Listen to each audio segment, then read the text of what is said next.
আমার নাম হচ্ছে এমডি মুস্তাক নাজিম। তোমার স্কুলের নাম? আমি এই যে ভাবতা আজিজা হাই মাদ্রাসার ছাত্র। তোমার প্রাপ্ত নম্বর এবং র্যাঙ্ক? আমার প্রাপ্ত নম্বর হচ্ছে 800-র মধ্যে 781 এবং আমি যতদূর জানি আমি এই পশ্চিমবঙ্গে মাদ্রাসা বোর্ডে প্রথম স্থান অধিকার করেছি। আচ্ছা, কতটা প্রত্যাশা ছিল আর কতটা করতে পেরেছে?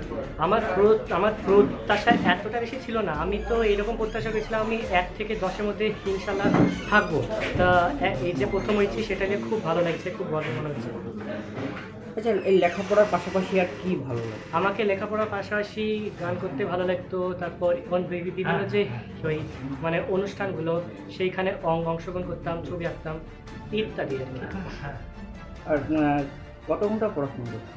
পড়াশোনা করতাম যে মানে আমি আপনার 5:30 বা 6টার দিকে উঠতাম এবং এইটাই আপনার মানে প্রতিদিন মানে ঠিক ছিল। এবং যে যে যে যে বিষয়গুলা বাকি থাকতো সেই বিষয়গুলো আমি কমপ্লিট করতাম, প্লাস যে মানে কিছু আগের বিষয়গুলোকে রিভাইজ মারতাম। এরকম করে ওই 6-5 ঘন্টা তো মানে একদম কমপক্ষে তো হতোই।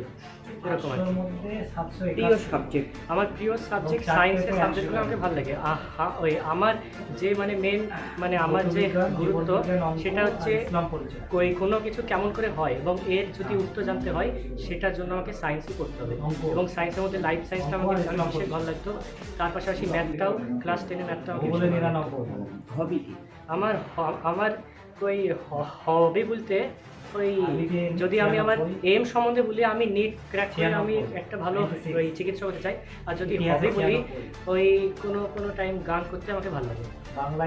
বর্তমান ছাত্রছাত্রী যারা মাধ্যমিকের জন্য সামনে বছর প্রস্তুতি নিচ্ছে তাদের উদ্দেশ্যে কি বলতে চাও? আমার যে ছোট ভাই বোনেরা যারা কিনা এই মাধ্যমিকের জন্য এবার মানে যে পরবর্তী 2027-এর জন্য প্রস্তুতি নিচ্ছে তাদের জন্য আমি একটা কথা বলবো কি কোনো ডিস্ট্র্যাকশনকে দিয়ে তোমার পড়াশোনাকে সাবস্টিটিউট করো না।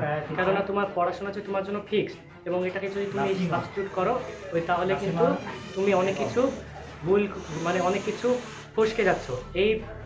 এর সঙ্গে সঙ্গে বলবো যখন কিনা তুমি মানে পড়াশোনা তোমার কমপ্লিট হয়ে যাবে তখনই তোমার জীবনের আসল সময়টা আসবে।